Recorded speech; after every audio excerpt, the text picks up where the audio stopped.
Malam itu seharusnya menjadi malam biasa. Tidak ada firasat buruk. Tidak ada tanda bahaya. Tidak ada mimpi aneh sejak pagi. Hanya rutinitas yang sudah terlalu sering kulakukan sampai tubuhku bergerak otomatis tanpa perlu berpikir. Aku mengantar suamiku ke bandara. Lampu-lampu terminal keberangkatan memantul di lantai marmer yang mengilap, menciptakan kilau dingin yang menusuk mata. Udara di dalam gedung terasa steril, dingin, bersih, dan berbau campuran parfum mahal, kopi, serta pendingin ruangan yang bekerja tanpa henti. Suara roda koper yang diseret, pengumuman penerbangan yang bergaung dari pengeras suara, dan percakapan pelan para penumpang bercampur menjadi satu dengungan konstan, seperti napas panjang sebuah mesin raksasa. Aku berdiri di sana bersama suamiku, Arga, dan putra kami, Raka, yang baru berusia 7 tahun. Arga memelukku.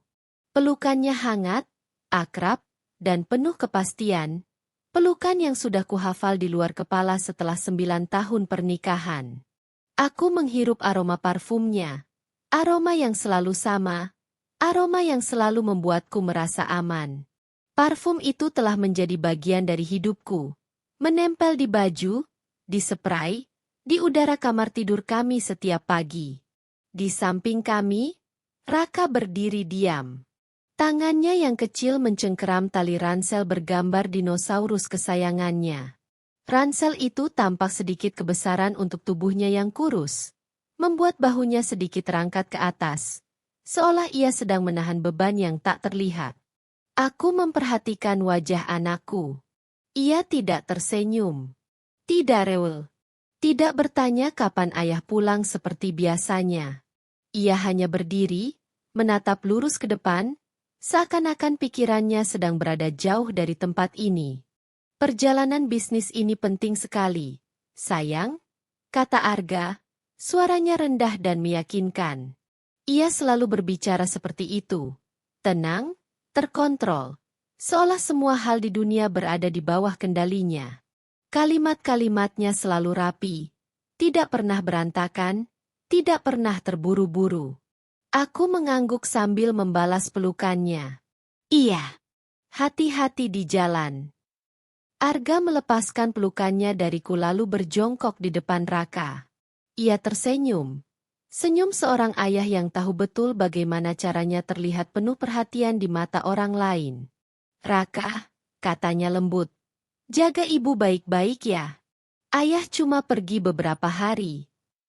Ia mengusap kepala Raka dengan gerakan pelan dan penuh perhitungan. Seolah setiap sentuhan sudah diatur agar terlihat sempurna. Raka mengangguk 1 kali. Tidak lebih. Tidak ada senyum balasan. Tidak ada kata, iya, yah. Matanya menatap wajah ayahnya terlalu lama untuk ukuran anak 7 tahun. Tatapan itu datar. Tapi ada sesuatu di baliknya. Sesuatu yang saat itu tidak kupahami dan kupilih untuk tidak kupikirkan. Aku menganggapnya hanya sikap pendiam Raka yang biasa. Anakku memang bukan tipe anak yang cerewet. Ia lebih suka mengamati daripada berbicara. Sejak kecil, ia sering duduk diam memperhatikan orang dewasa berbincang, seolah menyerap setiap kata dan gerak-gerik mereka. Aku sering membanggakan hal itu pada teman-temanku, menyebutnya anak yang cerdas dan tenang. Malam itu, aku tidak menyadari bahwa ketenangan itu bukan ketenangan biasa. Arga tertawa kecil, mencium kening Raka, lalu berdiri kembali. Pesawat ayah sebentar lagi dipanggil. Ia menoleh ke arahku, menatapku dengan tatapan lembut yang sudah terlalu sering membuatku luluh. Nanti aku telepon begitu mendarat, katanya. Kalian hati-hati pulangnya. Langsung istirahat. Jangan nunggu aku. Aku mengangguk. Iya. Kabari kami. Aku sayang kalian. Kalimat itu keluar dengan mudah dari mulutnya, tanpa jeda, tanpa ragu, seolah sudah menjadi bagian dari skrip yang selalu diulang. Aku membalas, kami juga sayang ayah. Arga tersenyum untuk terakhir kalinya malam itu. lalu berbalik menarik koper kabinnya dan berjalan menuju gerbang pemeriksaan. Langkahnya tegap, punggungnya lurus, seperti pria yang tahu kemana ia pergi dan apa yang sedang ia lakukan. Aku dan Raka berdiri di sana, di antara lalu lalang manusia yang tak peduli pada hidup kami. Kami menyaksikan punggung Arga semakin menjauh, mengecil, lalu akhirnya menghilang di balik pintu kaca otomatis. Saat pintu itu tertutup, sesuatu berubah. Keheningan jatuh di antara aku dan Raka. Bukan keheningan biasa, tapi keheningan yang terasa berat, seperti udara sebelum hujan besar.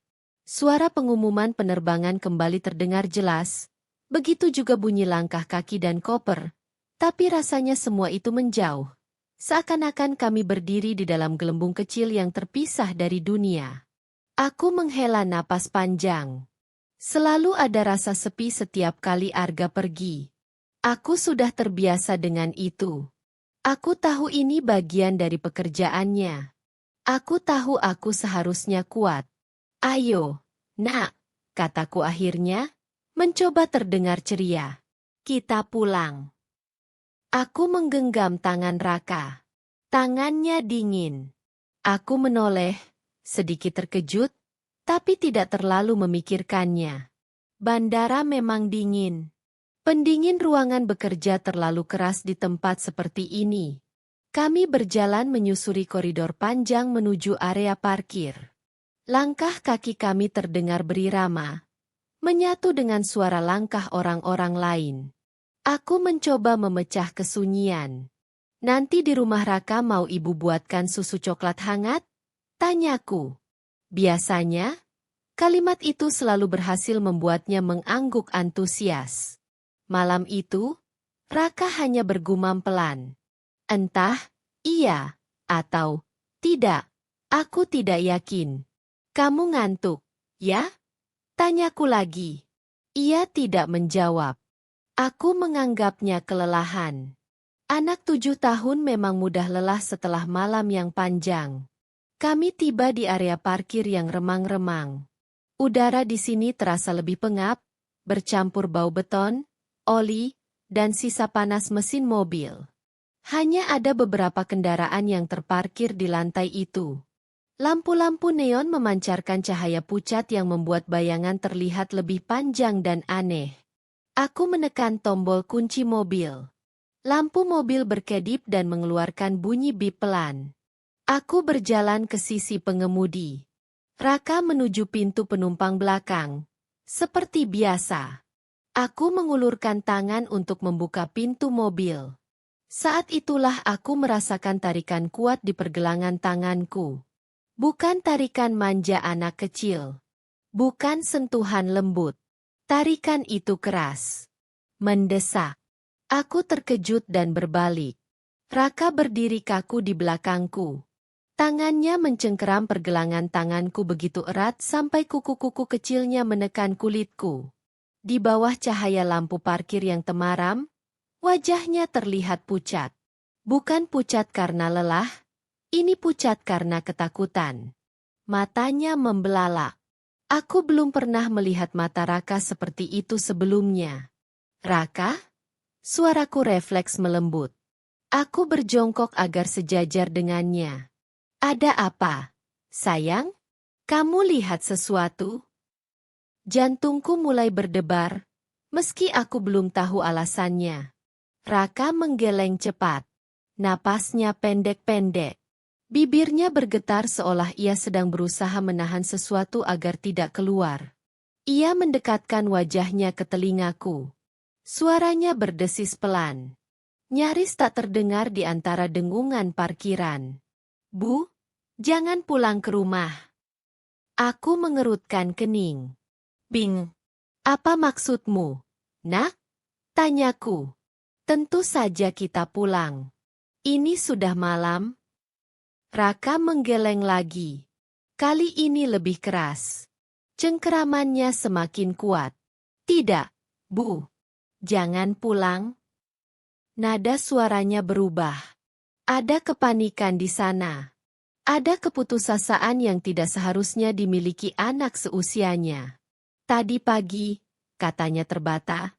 Tadi pagi aku dengar ayah. Aku menelan ludah. Dengar apa, Raka? Raka menarik napas dalam-dalam, seolah mengumpulkan seluruh keberaniannya. Ayah ditelepon di ruang kerjanya. Katanya, aku nggak sengaja dengar. Ayah bilang, pastikan beres. Setelah mereka tidur, aku merasa darahku sedikit mendingin. Kamu salah dengar, kataku cepat, mencoba meyakinkan diri sendiri. Mungkin ayah lagi bahas kerjaan. Raka menggeleng. Air mata mulai menggenang di pelupuk matanya. Bukan kayak ayah, Bu, katanya dengan suara hampir pecah. Suaranya menakutkan. Ia menatapku lurus-lurus, seakan memohon. Tolong, kali ini ibu percaya sama aku. Kalimat itu menghantamku lebih keras dari apapun. Sekali ini saja. Aku teringat beberapa minggu lalu, saat Raka bilang ada mobil asing sering berhenti di depan rumah. Aku menganggapnya imajinasi anak-anak. Aku teringat saat ia bilang tidak suka salah satu rekan bisnis ayah. Aku menyuruhnya sopan dan tidak berprasangka. Logika berteriak di kepalaku. Arga adalah suamiku. Ayah dari anakku. Pria yang baru saja berkata, aku sayang kalian. Ia sudah naik pesawat. Ia berada ratusan kilometer jauhnya. Ini tidak masuk akal. Tapi di hadapanku ada anakku. Dengan tatapan teror yang terlalu nyata untuk diabaikan. Jika ada 1% saja kemungkinan ia benar, aku tidak akan pernah memaafkan diriku sendiri.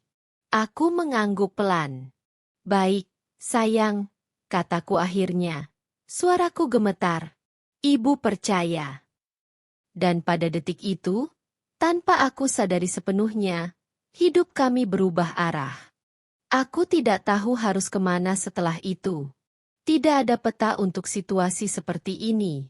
Tidak ada rencana cadangan yang tersimpan rapi di kepala. Yang ada hanya satu keputusan impulsif yang dibuat oleh seorang ibu yang memilih mempercayai rasa takut anaknya daripada logika yang selama ini ia pegang erat. Aku membuka pintu mobil dan membantu Raka naik ke kursi belakang. Tangannya masih gemetar ketika aku memasangkan sabuk pengaman.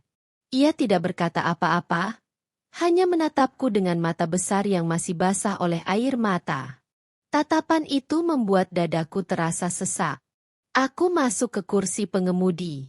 Tanganku gemetar hebat saat memutar kunci kontak. Mesin mobil menyala dengan deru pelan yang terdengar terlalu keras di telingaku. Aku tidak mengarahkan mobil ke jalur keluar menuju rumah kami. Aku berbelok ke arah yang berlawanan. Lampu-lampu parkiran bandara perlahan menghilang di kaca spion, digantikan oleh jalan raya yang lengang. Aku mengemudi pelan, terlalu pelan. Seolah jika aku melaju lebih cepat, sesuatu yang buruk akan menyusul dari belakang. Bu, suara Raka terdengar lirih dari kursi belakang. Iya, nak, jawabku tanpa menoleh. Kita mau kemana? Aku terdiam beberapa detik. Aku belum tahu, jawabku jujur. Kita cari tempat aman dulu. Kata aman terdengar rapuh bahkan di telingaku sendiri. Akhirnya aku berbelok ke sebuah jalan kecil yang buntu, tidak jauh dari kompleks perumahan kami. Jalan itu jarang dipakai, tersembunyi di balik deretan ruko yang sebagian besar sudah tutup. Lampu-lampu jalan hanya beberapa, sisanya mati, membuat sebagian besar area tenggelam dalam bayangan. Aku menghentikan mobil di sana. Dari tempat itu, kami masih bisa melihat gerbang masuk kompleks perumahan kami dari kejauhan, sekitar 100 meter. Cukup jauh untuk tidak mencolok, cukup dekat untuk mengawasi. Aku mematikan mesin. Keheningan langsung menyergap. Tidak ada suara mesin. Tidak ada radio. Hanya suara jangkrik dari semak-semak di seberang jalan dan napas kami yang terdengar terlalu jelas. Kita tunggu di sini sebentar, kataku pelan. Aku mematikan semua lampu di dalam mobil. Kegelapan menyelimuti kami seperti selimut berat. Dari luar, mobil kami mungkin terlihat seperti kendaraan kosong yang ditinggalkan. Raka duduk diam di kursi belakang. Matanya tertuju lurus ke arah gerbang kompleks. Ia tidak bergerak, tidak bertanya, tidak mengeluh. Aku melirik jam digital di dashboard. Pukul 21.40. Aku menelan ludah. Setiap detik terasa seperti ditarik panjang oleh sesuatu yang tak kasat mata. Pukul 21.50. Aku mulai merasakan dingin merayap ke dalam tubuhku. Bukan hanya karena udara malam, tapi karena pikiran-pikiran yang mulai menyerang dari segala arah. Apa yang sedang kulakukan? Duduk di mobil gelap bersama anakku hanya karena bisikan seorang anak 7 tahun? Bagaimana kalau aku salah? Bayangan Arga muncul di benakku. Wajahnya yang tenang, senyumnya yang meyakinkan, caranya mengucapkan aku sayang kalian tanpa ragu. Aku mulai merasa bersalah. Bersalah karena meragukannya. Bersalah karena membawa Raka ke situasi aneh ini. Udara terasa semakin dingin. Aku memeluk tubuhku sendiri. Raka, bisikku pelan. Mungkin ibu salah. Mungkin kita seharusnya pulang. Di rumah lebih hangat. Aku berharap ia akan mengangguk. Aku berharap ia akan berkata iya. Bu, agar aku punya alasan untuk menghentikan semua ini. Raka tidak menoleh. Tunggu, Bu, katanya singkat. Nada suaranya berbeda. Tidak gemetar. Tidak ragu. Ada keyakinan dingin di sana yang membuat bulu kuduku berdiri. Aku terdiam lagi. Aku memutuskan menunggu 15 menit lagi.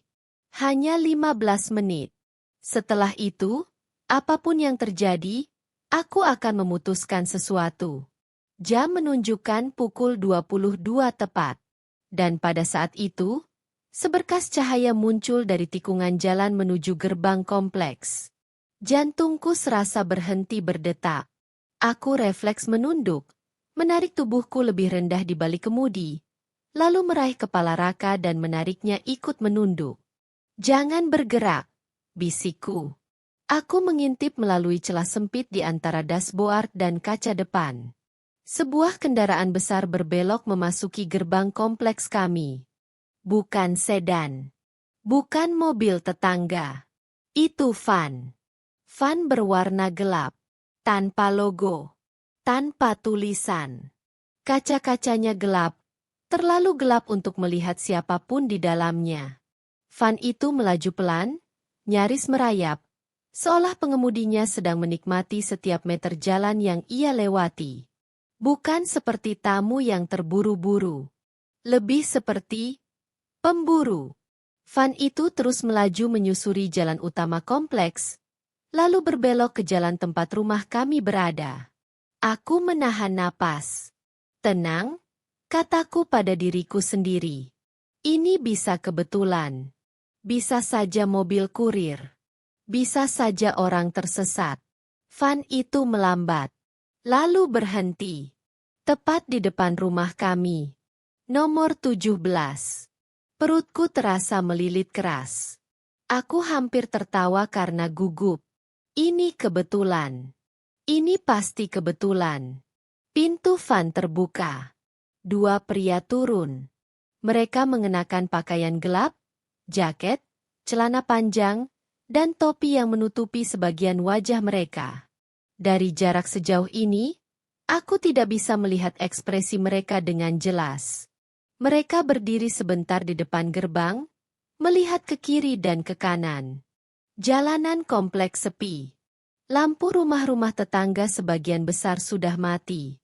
Orang-orang sudah tidur. Aku mengira mereka akan memanjat pagar. Atau mendobrak pintu. Perampokan. Aku hampir meraih ponselku untuk menelepon polisi. Lalu salah satu dari mereka merogoh sakunya. Ia tidak mengeluarkan linggis. Ia tidak mengeluarkan alat pembobol. Ia mengeluarkan kunci. Aku membeku. Pria itu memasukkan kunci ke lubang kunci gerbang rumah kami.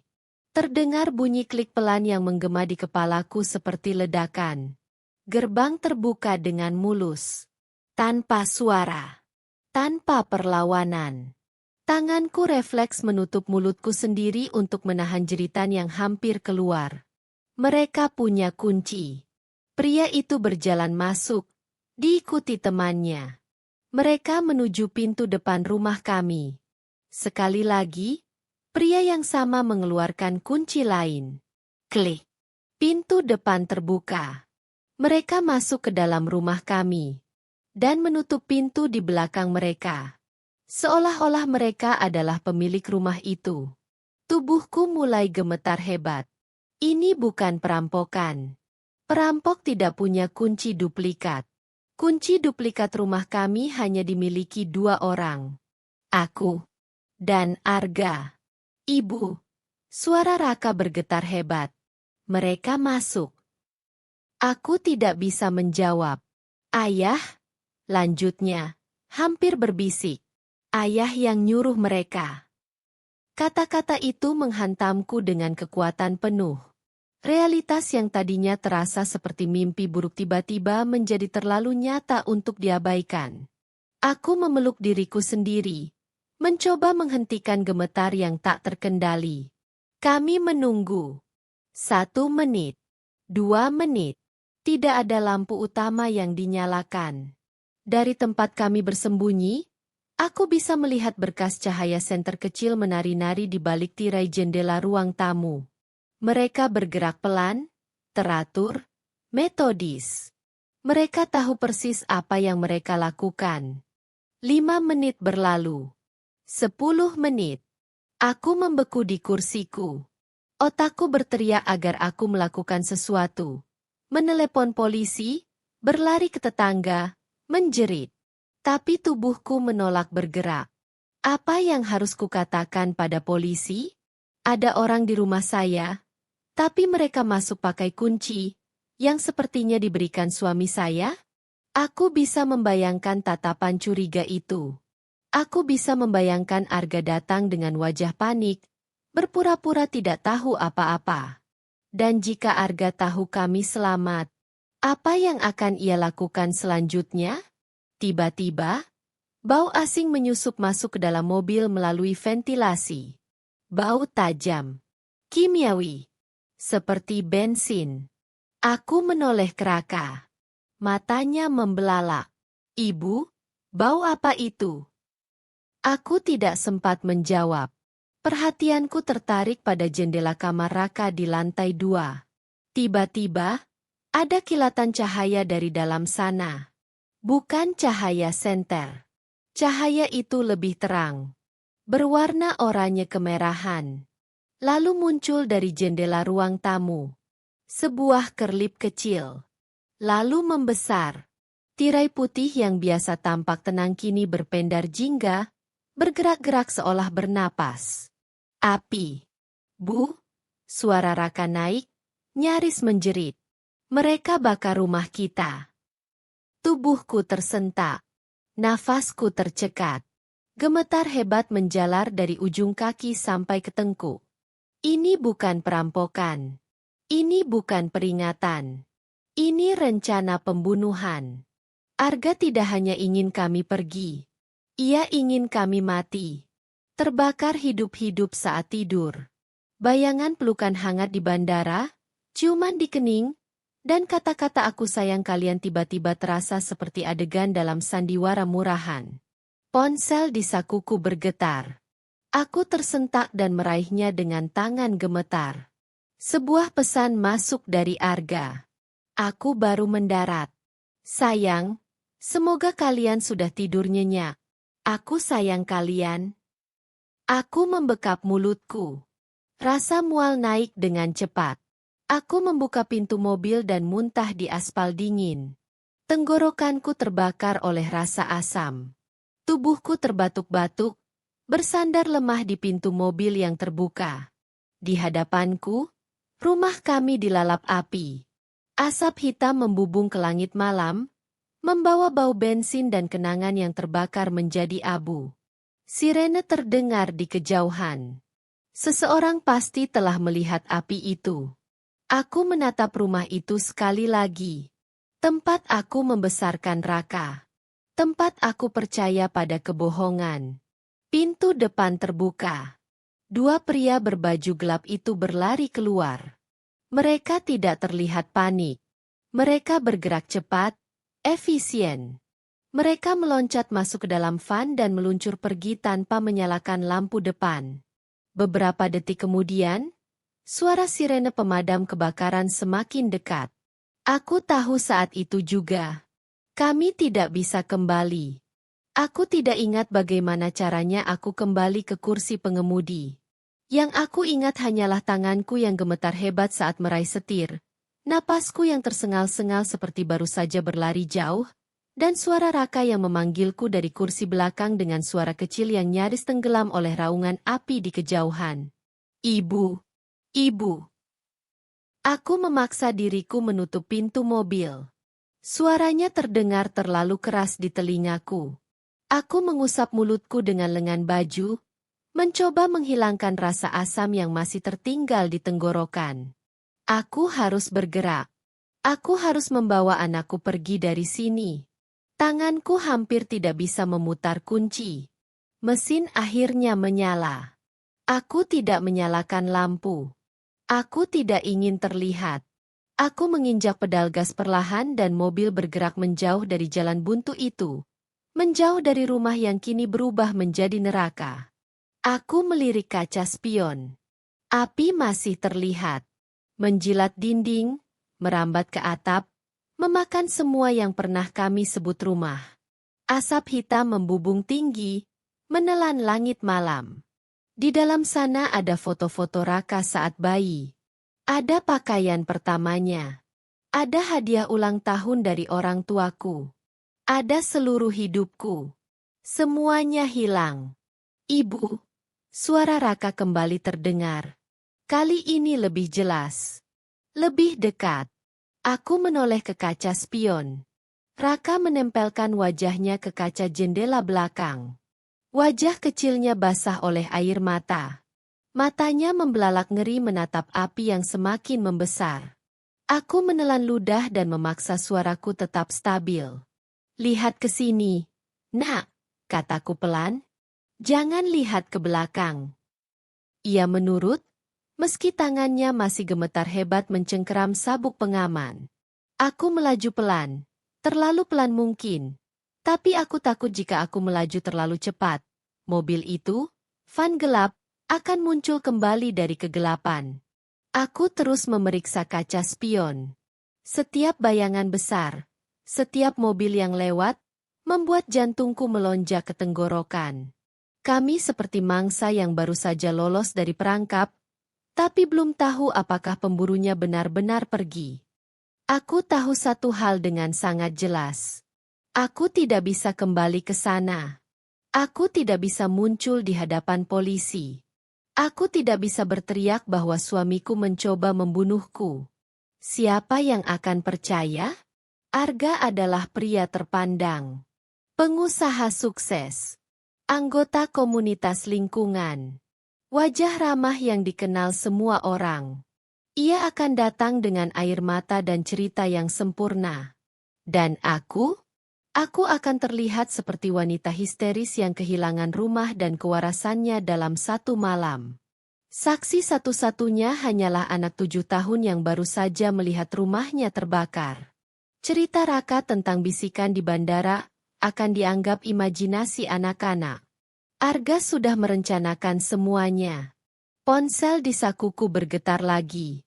Aku hampir menjatuhkannya karena terkejut. Pesan yang sama dari Arga masih menyala di layar. Semoga kalian sudah tidur nyenyak. Kalimat itu terasa seperti pisau es yang menempel di dadaku. Ia tidak hanya ingin kami mati. Ia ingin kami mati tanpa sadar. Tanpa perlawanan. Tanpa sempat melarikan diri. Aku mematikan layar ponsel dan menyimpannya kembali. Seolah benda itu beracun. Aku tidak tahu harus kemana. Semua teman kami adalah teman Arga juga. Ia akan berpura-pura panik, menyebarkan foto kami, meminta bantuan mereka. Tanpa sadar, mereka akan menjadi mata-matanya. Aku tidak punya orang tua. Mereka sudah lama meninggal. Kerabat jauh tidak akan bisa melindungiku. Aku butuh seseorang yang berada di luar lingkaran hidup kami. Seseorang yang tidak bisa dibeli. Seseorang yang tahu cara menyimpan rahasia. Dan di tengah kekacauan pikiranku, sebuah kenangan lama muncul dengan jelas. Sebuah percakapan yang dulu kuanggap tidak penting. Pemakaman ayahku. Aku ingat duduk di ruang kerjanya beberapa hari sebelum beliau meninggal. Ayah menunjuk ketumpukan dokumen legal di mejanya, lalu menatapku dengan serius. Hidup ini rumit, Nadira, katanya waktu itu. Kalau suatu hari kamu berada dalam masalah besar, masalah yang tidak bisa kamu ceritakan ke siapapun, bahkan ke suamimu, cari orang ini. Ia menulis sebuah nama dan nomor telepon di secari kertas tebal. Bu Ratih, pengacara pribadinya. Dia bijaksana, kata ayah. Dan dia tahu cara menyimpan rahasia. Aku menyimpan kartu nama itu di laci meja kerjaku. Laci yang sekarang mungkin sudah menjadi abu. Tapi aku masih mengingat namanya. Bu Ratih. Itu satu-satunya harapanku. Perjalanan menuju kawasan kota tua terasa seperti mimpi buruk yang panjang. Jalanan sepi. Lampu-lampu jalan banyak yang mati. Kota yang biasanya ramai kini terasa asing dan berbahaya. Aku melirik jam dashboard. Pukul 1 dini hari. Mobil akhirnya berhenti di depan sebuah ruko tua 2 lantai. Catnya mengelupas. Papan nama di atasnya pudar dan nyaris tak terbaca. Biro Hukum Ratih Wijaya. Tempat itu tampak seperti sudah ditinggalkan bertahun-tahun lalu. Keraguan menyerangku lagi. Bagaimana kalau aku salah alamat? Bagaimana kalau wanita ini sudah meninggal? Aku mematikan mesin. Kegelapan dan keheningan langsung menyergap. Raka tertidur di kursi belakang. Napasnya teratur. Kelelahan akhirnya mengalahkannya. Aku menatap wajahnya yang polos dan hatiku terasa nyeri. Ia seharusnya tidur di tempat tidurnya sekarang. Bukan di mobil gelap, setelah melihat api dan ketakutan. Aku mengambil ponsel. Baterainya tinggal 15%. Dengan jari gemetar, aku mencari nomor kantor Bu Ratih lewat internet. Aku menelepon. Nada sambung. Lalu nada sibuk. Aku mencoba lagi. Tidak diangkat. Air mata frustrasi mulai menggenang. Aku bersandar di setir. Apa yang harus kulakukan sekarang? Tertidur di mobil dan berharap Arga tidak menemukanku? Ponselku tiba-tiba bergetar. Nomor tidak dikenal menelepon. Jantungku serasa berhenti. Aku ragu sejenak, takut itu Arga. Tapi aku tidak punya pilihan. Aku mengangkatnya. Halo. Suara seorang wanita tua terdengar di seberang. Serak, tapi tegas. Anda menelepon kantor saya 3 kali berturut-turut pada jam seperti ini. Saya berasumsi ini bukan untuk konsultasi pajak. Dadaku sesak. Bu Ratih. Iya. Ini Nadira. Putri almarhum Pak Wicaksono. Saya di depan kantor ibu. Saya butuh bantuan. Jangan bicara di telepon. Potongnya cepat. 50 meter di depan Anda ada gang kecil di sebelah toko kelontong. Masuk ke gang itu. Ada pintu kayu hijau di sebelah kiri. Ketuk 3 kali. Cepat. Telepon terputus. Aku menelan ludah, menyalakan mesin, dan mengikuti instruksinya. Gang itu sempit dan gelap, seperti lorong menuju dunia lain. Benar saja, ada pintu kayu hijau kusam. Aku memarkir mobil di tempat tersembunyi, membangunkan Raka dengan lembut. Raka, bangun, sayang. Kita sudah sampai. Ia mengerjap, bingung, tapi tidak menangis. Aku menggendongnya keluar dari mobil. Tubuhnya terasa ringan, tapi beban di dadaku terasa semakin berat. Aku mengetuk pintu 3 kali. Pintu terbuka nyaris tanpa suara. Seorang wanita tua berdiri di ambang pintu. Rambutnya putih, diikat cepol sederhana. Matanya tajam, menilai kami dari atas ke bawah. Masuk, katanya singkat. Aku melangkah ke dalam apartemen kecil di belakang kantor. Tempat itu rapi, penuh buku dan berkas. Baunya seperti kertas tua dan teh melati. Bu Ratih mengunci pintu di belakang kami, memasang 3 slot kunci pengaman yang berbeda. Duduk, katanya. Saya buatkan teh. Aku duduk di sofa yang kaku. Raka duduk di sampingku, memeluk lenganku erat. Bu Ratih kembali dengan nampan berisi 3 cangkir teh dan sepiring biskuit. Minum dulu, katanya. Lalu ceritakan semuanya dari awal. Jangan ada yang terlewat. Dan aku pun bercerita. Aku menceritakan tentang perjalanan bisnis Arga. Tentang bisikan Raka di bandara. Tentang van gelap. Tentang kunci duplikat. Tentang api. Tentang pesan alibi yang sempurna. Bu Ratih mendengarkan tanpa memotong. Wajahnya tenang. Terlalu tenang. Saat aku selesai, keheningan menyelimuti ruangan. Raka yang sejak tadi diam tiba-tiba berbicara. Suaranya kecil tapi jelas. Ayah bilang di telepon, pastikan ambil dokumen di brankas baja setelah api menyala. Mata Bu Ratih menajam. Brankas baja, gumamnya. Ia meletakkan cangkirnya. Saya takut hari ini akan tiba, Nadira, katanya pelan. Sejak ayahmu meninggal, saya sudah mengawasi Arga. Saya tidak percaya padanya. Jantungku berdegup kencang. Apa maksud ibu? Bu Ratih berdiri dan mengambil sebuah map tebal dari lemari arsip terkunci. Arga mengincar warisan ayahmu. Aku tertegun. Warisan apa? Ayah hanya meninggalkan rumah itu. Bu Ratih tersenyum tipis. Itu yang Arga tahu. Itu umpan. Ia membuka map itu dan mulai menjelaskan. Tentang kekayaan ayahku yang disembunyikan, tentang perwalian ketat, tentang 2 syarat pencairan. Dan saat ia mengucapkan syarat kedua, jika aku dan Raka meninggal dunia, aku merasa dunia runtuh lagi untuk kedua kalinya malam itu. Arga tahu. Arga putus asa karena hutang. Dan Arga memilih api sebagai solusi. Aku menutup mulutku, menahan isak. Tapi, kami selamat, kataku akhirnya. Benar, jawab Bu Ratih dingin. Dan dia belum tahu itu. Raka tiba-tiba mengangkat kepalanya. Aku tahu apa yang ayah cari, katanya. Kami menoleh padanya bersamaan. Itu bukan dokumen kakek, lanjut Raka. Itu buku ayah sendiri. Buku hitam. Ayah bilang itu asuransinya. Bu Ratih menatap Raka lama, lalu tersenyum tipis. Senyum seorang pengacara yang baru saja menemukan celah.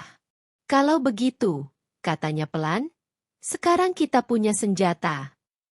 Aku menatap wanita tua itu. Untuk pertama kalinya sejak malam dimulai, rasa takut di dadaku mulai berubah bentuk. Menjadi sesuatu yang lebih dingin. Di kota lain, ratusan kilometer dari rumah yang sedang terbakar, Arga melangkah keluar dari pintu kedatangan bandara dengan wajah yang nyaris sempurna. Ia memeriksa jam tangannya. Pukul 22.30. Sesuai rencana. Langkahnya tenang. Terukur. Tidak terburu-buru. Ia menarik koper kabinnya dengan tangan kanan, sementara tangan kirinya sesekali menyentuh saku jas, memastikan ponselnya masih ada di sana. Ia baru saja mengirim pesan kepada Nadira. Semoga kalian sudah tidur nyenyak. Kalimat itu diketiknya dengan ekspresi netral, tanpa emosi. Baginya, itu bukan ungkapan cinta. Itu adalah penanda waktu. Cap digital. Bukti alibi. Ia berjalan ke kafe kecil di lobi bandara dan memesan secangkir kopi hitam. Ia duduk di meja sudut, membelakangi keramaian, menghadap ke dinding yang dipenuhi layar televisi berisi berita dan jadwal penerbangan. Ia perlu terlihat seperti pebisnis lelah yang sedang menunggu sebelum menuju hotel. Arga menyeruput kopinya. Ia menghela napas perlahan, mengatur detak jantungnya. Bukan karena gugup, ini hanya adrenalin. Sensasi yang muncul setiap kali rencana besar hampir selesai. Semuanya sudah diatur. Dua pria yang ia sewa bukan amatir. Mereka direkomendasikan langsung oleh salah satu rentenir yang selama ini menekannya. Profesional. Pekerjaan bersih. Kebocoran gas, korsleting listrik, api yang tidak disengaja. Mereka akan masuk setelah api cukup besar. Mengambil buku harian hitam dari brankas baja. Lalu pergi. Buku itu adalah asuransinya. Dengan buku itu, ia bisa membungkam para rentenir. Dengan buku itu, ia bisa menghapus jejak. Dengan buku itu, ia bisa memulai hidup baru. Tanpa buku itu, ia hanya mangsa. Arga melirik ponselnya. Belum ada panggilan konfirmasi. Sedikit terlambat, pikirnya. Tapi tidak masalah. Api butuh waktu untuk benar-benar membesar. Ia meneguk kopi lagi. Lalu matanya tertarik pada salah satu layar televisi. Breaking news. Jantungnya berhenti berdetak selama sepersekian detik. Kamera menyorot kobaran api besar. Asap hitam membubung ke langit malam. Di bagian bawah layar, teks berjalan muncul. Kebakaran hebat melanda kompleks perumahan Emerald Hills. Arga menegakkan tubuhnya. Kamera bergeser. Gerbang kompleks terlihat jelas. Lalu angka itu muncul di layar. Rumah nomor 17. Cangkir kopi terlepas dari tangannya dan jatuh ke lantai dengan bunyi pecah yang nyaring. Beberapa orang menoleh. Arga tidak peduli. Tidak. Desisnya pelan. Ini terlalu cepat. Seharusnya mereka menunggu konfirmasi dulu. Tangannya gemetar saat meraih ponsel. Tidak ada sinyal. Ia mencoba menelepon. Gagal. Matanya kembali ke layar. Belum diketahui nasib penghuni rumah, kata reporter dengan suara prihatin. Arga berdiri mendadak. Aku, istriku, anakku, katanya terbata. Lalu suaranya naik, menjadi jeritan histeris yang sempurna. Itu rumah saya. Petugas keamanan bandara berlari menghampirinya. Pak, tenang, Pak. Ada apa? Rumah saya terbakar. Arga menunjuk layar televisi, air mata mengalir di pipinya. Istri dan anak saya ada di dalam. Saya harus pulang. Saya harus pulang sekarang. Itu adalah pertunjukan terbaik dalam hidupnya. Tangisnya terdengar tulus. Tubuhnya gemetar. Kata-katanya kacau, cukup kacau untuk terlihat nyata. Petugas keamanan menenangkannya. Seseorang memberinya air minum. Arga menelepon polisi di kota asalnya dengan suara bergetar, menyebut nama Nadira dan Raka berkali-kali. Semua tercatat. Semua terekam. Semua menjadi alibi. Dalam benaknya, Arga sudah melihat masa depan. Pemakaman. Air mata. Ucapan bela sungkawa. Lalu proses hukum. Tanpa jasad, mungkin perlu waktu. Tapi akhirnya sertifikat kematian akan keluar. Ia adalah suami yang sah. Ahli waris. Uang itu akan cair. Ia akan pergi jauh. Sangat jauh. Sementara itu, Fajar menyingsing di atas puing-puing rumah kami. Garis polisi kuning terpasang di depan gerbang yang hangus. Bau asap dan bensin masih menyengat. Petugas pemadam kebakaran menyemprotkan air ke sisa bara api, sementara tim investigasi mulai menyisir reruntuhan. Di tengah kekacauan itu, sebuah sedan hitam berhenti. Bu Ratih keluar dengan langkah tenang, mengenakan setelan kerja rapi dan membawa tas kulit. Ia berjalan lurus ke arah petugas jaga. "Selamat pagi," katanya. "Saya Ratih Wijaya, kuasa hukum almarhum Pak Wicaksono, pemilik sah properti ini. Saya di sini mewakili kepentingan ahli waris." Petugas itu tampak ragu. "Ahli waris? Ibu Nadira? Kami belum menemukan beliau." "Saya mengerti," jawab Bu Ratih tanpa emosi. "Dan karena itulah saya perlu mengamankan dokumen-dokumen penting yang tersimpan di dalam brankas tahan api di ruang kerja." Di saat yang hampir bersamaan, sebuah taksi berhenti mendadak. Arga melompat keluar. Penampilannya acak-acakan. Jasnya kusut. Matanya merah. Ia berlari menerobos garis polisi. "Nadira! Raka!" teriaknya. "Di mana mereka?" Petugas menahannya. "Pak, tenang, Pak. Kami turut berduka cita. Api terlalu besar. Kami belum menemukan korban." Kata belum membuat jantung Arga mencelos. Belum? Seharusnya mereka ada di kamar. Seharusnya jasad ditemukan. Kecuali, api terlalu cepat. Tidak mungkin. Arga ambruk di tanah, memukul aspal, menangis keras. Drama sempurna. Namun di balik isak tangis itu, matanya mencuri pandang ke arah runtuhan ruang kerja. Ke arah brankas. Ia melihat Bu Ratih memberi isyarat pada dua pria lain, ahli kunci profesional. Mereka berjalan menuju puing-puing itu. "Tidak." Arga berdiri mendadak. "Apa yang kalian lakukan? Jangan sentuh barang-barang saya." Bu Ratih menoleh. Wajahnya dingin. "Pak Arga," katanya tenang, "brankas ini milik almarhum Pak Wicaksono dan terdaftar dalam perwalian. Saya berhak mengamankan isinya." Arga membeku. Ia tidak bisa mencegahnya. Jika ia bersikeras, ia akan terlihat mencurigakan. Jika ia menyerang, topeng duka akan runtuh. Ia hanya bisa menonton. Ahli kunci itu bekerja cepat. Logam brankas masih panas. Bau jelaga menyengat. "Hancur saja," doa Arga dalam hati. Hancur karena api. Pintu brankas terbuka dengan desisan pelan. Bu Ratih melangkah maju, mengenakan sarung tangan. Ia merogoh ke dalam dan menarik keluar buku harian bersampul kulit hitam. Sedikit basah, sedikit penyok, tapi utuh. Wajah Arga memucat. Bu Ratih memasukkan buku itu ke dalam tasnya, menguncinya, lalu menatap Arga lurus-lurus. Tatapan itu tidak marah, tidak mengejek. Tatapan itu hanya berkata satu hal.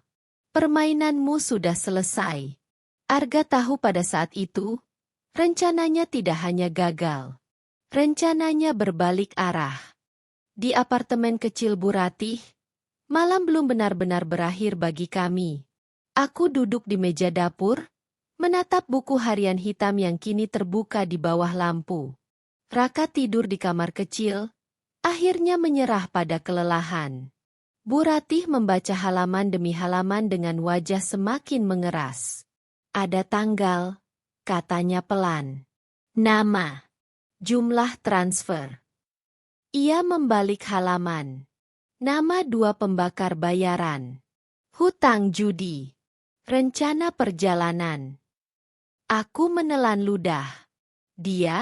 Dia menulis semuanya. "Iya," jawab Bu Ratih. "Dia menyebutnya solusi akhir." Aku memejamkan mata. Semua detail ada di sana. Draft pesan teks. Jadwal penerbangan. Bahkan kalimat tentangku.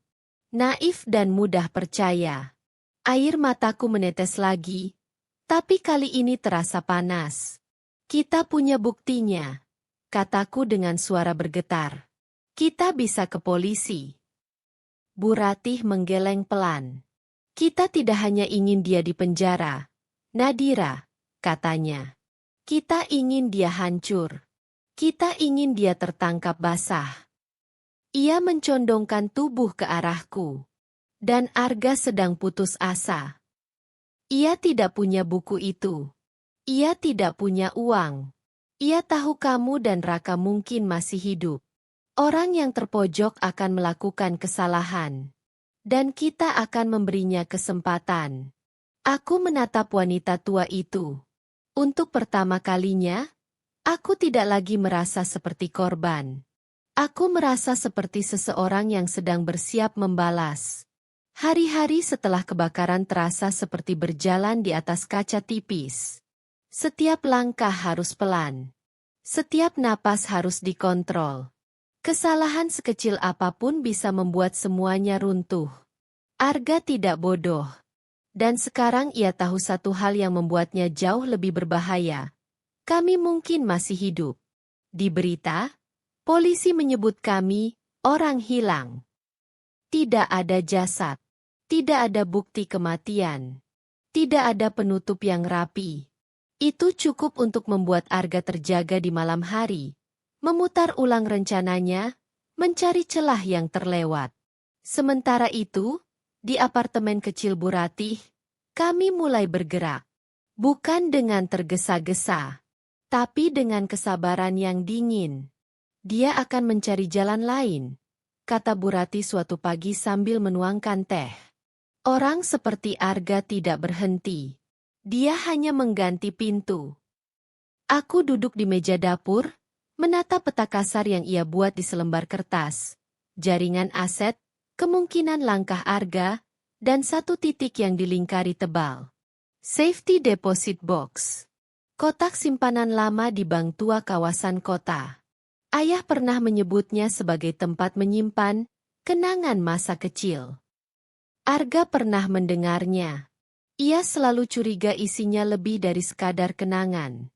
Dia yakin kotak itu kuncinya, lanjut Bu Ratih. Dan dia yakin kuncinya sudah hancur di kebakaran. Aku menelan ludah. Padahal, masih ada satu kunci lagi. Bu Ratih mengangguk. Ayahmu teliti. Kotak itu hanya bisa dibuka dengan dua kunci fisik yang identik. Satu milikmu. Satu milik saya. Arga tidak tahu yang kedua. Aku menatap Raka yang duduk di lantai, menyusun balok-balok kayu dengan tenang. Anak itu tampak lebih dewasa dari usianya. Ia tidak bertanya banyak. Seolah mengerti bahwa diam adalah bagian dari bertahan hidup. Kita butuh umpan, kata Bu Ratih akhirnya. Umpan yang membuatnya yakin bahwa kamu hidup dan putus asa. Umpan itu datang dari seorang pria bernama Jamal, pegawai rendahan di salah satu perusahaan investasi yang dulu berurusan dengan Arga. Ia terlilit hutang. Ia takut. Dan ia bisa dibujuk. Jamal akan menghubungi Arga dengan cerita sederhana. Beberapa hari lalu, seorang perempuan bernama Nadira menemuinya. Perempuan itu tampak panik. Dikejar-kejar orang. Sebelum kabur, ia menitipkan satu-satunya barang berharga yang ia selamatkan dari kebakaran. Sebuah kunci kecil yang dijadikan liontin. Jamal tidak tahu apa itu. Tapi ia butuh uang. Dan Arga mungkin tertarik. 2 hari kemudian, Arga menerima telepon itu. Arga mondar-mandir di kamar hotelnya seperti binatang terperangkap. Telepon dari polisi belum memberi kejelasan. Tidak ada jasad. Tidak ada kabar. Ponselnya bergetar. Nomor tak dikenal. Pak Arga? Suara di seberang ragu.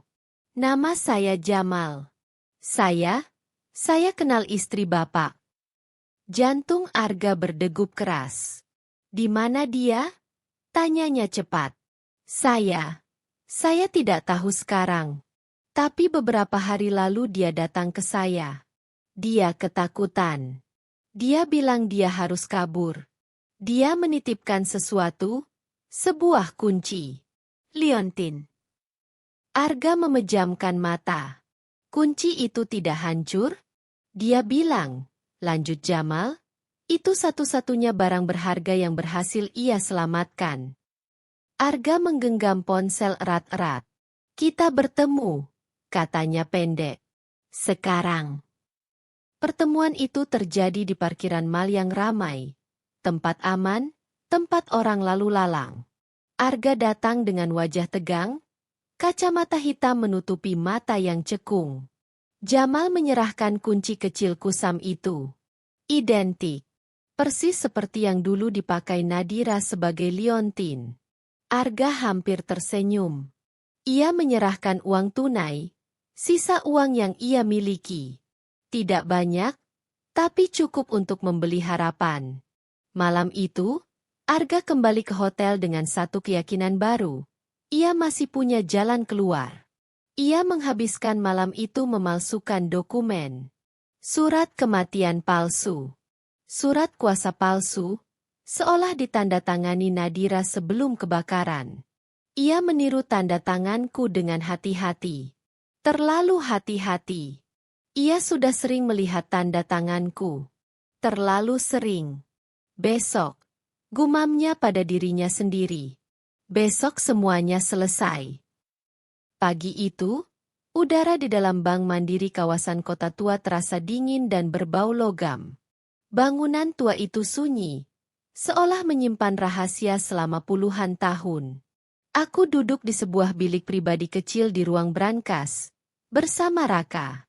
Tangannya menggenggam tanganku erat. Aku bisa merasakan detak jantungnya. Di sudut ruangan, Bu Ratih berdiri tenang. Dua petugas polisi berpakaian preman tampak seperti bayangan, hadir tapi nyaris tak terlihat. Kami masuk lewat pintu belakang, diantar langsung oleh Pak Darmawan, manajer bank dan sahabat lama ayahku. Jam menunjukkan pukul 10 tepat. Langkah kaki terdengar di koridor marmer. Langkah yang aku kenal. Arga. Suara Pak Darmawan terdengar dari luar bilik. Ini tragedi yang mengerikan, Pak Arga. Kami turut berduka. Terima kasih. Suara Arga terdengar serak. Saya hanya ingin menyelesaikan urusan peninggalan istri saya secepat mungkin. Aku memejamkan mata. Kata istri terdengar seperti ejekan. Kuncinya dan dokumennya? Tanya Pak Darmawan. Semua ada, jawab Arga. Surat kematian, dan surat kuasa. Aku menahan napas. Kami mendengar bunyi kertas dibuka. Bunyi kunci bank dimasukkan. Sekarang, kata Pak Darmawan, silakan gunakan kunci Anda, Pak. Klik. Pintu kotak simpanan terbuka. Aku bisa membayangkan senyum Arga saat itu. Senyum kemenangan sebelum garis finish. Nah, Pak Arga, lanjut Pak Darmawan, tenang. Sesuai prosedur, ahli waris wajib didampingi wali yang ditunjuk oleh almarhum orang tua Ibu Nadira. Wali? Arga terdengar bingung. Saya suaminya. Ini hanya formalitas, jawab Pak Darmawan. Silakan masuk ke bilik. Beliau sudah menunggu. Pintu bilik diketuk pelan. Seorang petugas membukanya dari dalam. Arga melangkah masuk. Dan dunia berhenti. Aku berdiri dari kursiku. Arga menatapku. Matanya membelalak. Wajahnya runtuh, seolah semua darah terkuras sekaligus. Itu bukan ekspresi kaget. Itu horor murni. Seperti melihat hantu yang seharusnya sudah mati. Di sampingku, Raka berdiri tegak. Cari kami, Ayah, kata Raka dengan suara kecil tapi jernih. Aku mengangkat tanganku. Di dalam genggamanku, Buku harian hitam itu terlihat jelas. Atau ayah cari ini? Bisikku. Arga mundur selangkah. Kesadarannya menyambar. Ini jebakan. Ia berbalik hendak lari. Dua tangan kuat menangkap lengannya dari belakang. Petugas polisi. Pak Arga. Suara Bu Ratih terdengar dingin di belakangnya. Permainan Anda sudah selesai. Arga terkulai. Untuk pertama kalinya, ia tidak punya naskah. Ruang interogasi itu dingin. Bukan karena pendingin udara, tapi karena kebenaran yang akhirnya tidak punya tempat bersembunyi. Arga duduk di kursi logam, mengenakan seragam tahanan berwarna oranye kusam. Tangan terborgol di depan perutnya.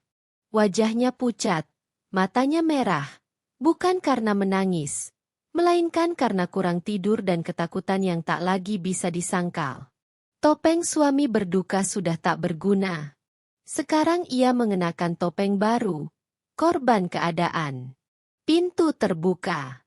Masuklah Bu Ratih, Pak Darmawan, dan seorang detektif senior berwajah keras bernama Bram. Langkah mereka tenang, tidak tergesa. Seperti orang-orang yang tahu waktu kini bekerja untuk mereka. Arga langsung bersuara. Ini jebakan, teriaknya, menunjuk Bu Ratih. Wanita tua ini sejak awal mengincar warisan ayah mertua saya.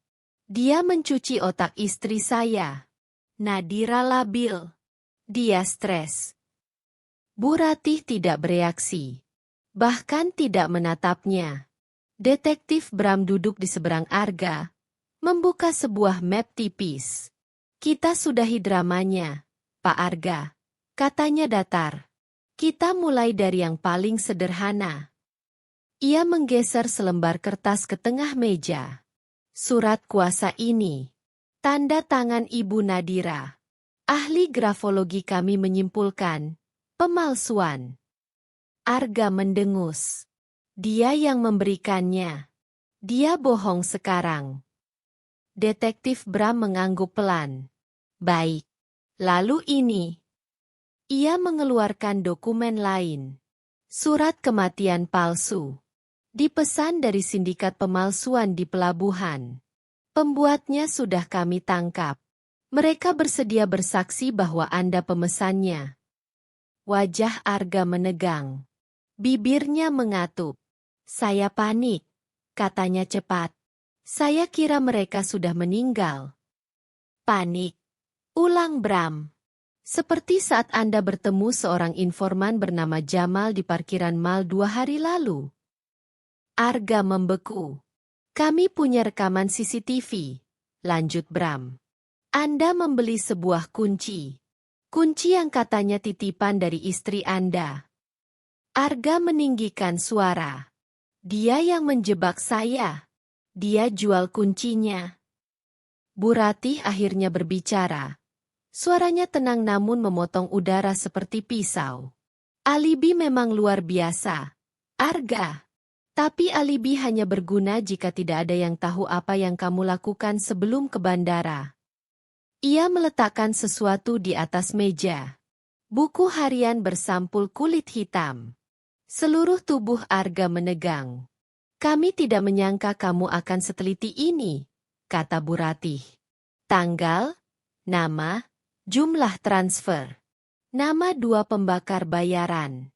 Rencana kebakaran. Draft pesan alibi. Arga tertawa, tawa kering dan pecah. Itu bukan buku saya. Kalian menaruhnya di brankas. Kalian menjebak saya. Detektif Bram menggeleng. Buku ini hanya pelengkap. Kami bahkan tidak membutuhkannya. Arga berhenti tertawa. Putramu, kata Bu Ratih pelan. Punya. Arga mendongak. Apa? Detektif Bram memberi isyarat. Seorang petugas masuk membawa laptop dan proyektor kecil. Lampu ruangan diredupkan. Kiko, kata Bram, membeli mainan kamera. Kamera kecil. Anak-anak suka. Arga gemetar. Ia ingat, Robot kecil di rak buku. Ia mengira itu mainan bodoh. Layar menyala. Gambar sedikit goyah. Resolusi rendah. Tapi sosok Arga terlihat jelas. Duduk di ruang kerjanya, memegang ponsel, wajahnya keras. Audio diputar. Rencananya jalan terus. Aku akan berada di bandara saat kejadian. Alibiku aman. Bakar semuanya. Kamar utama, kamar Kiko. Pastikan mereka tidur. Tapi ambil buku harian hitam di brankas. Itu asuransiku. Ruangan sunyi. Detektif Bram memutar klip lain. Aku tidak peduli caranya. Gas atau apapun. Begitu Nadira dan Kiko beres, aku transfer sisa bayarannya. Uang warisan itu akan cair. Layar padam. Tidak ada lagi yang perlu dikatakan. Arga menatap meja. Bahunya terkulai. Pertahanannya runtuh total.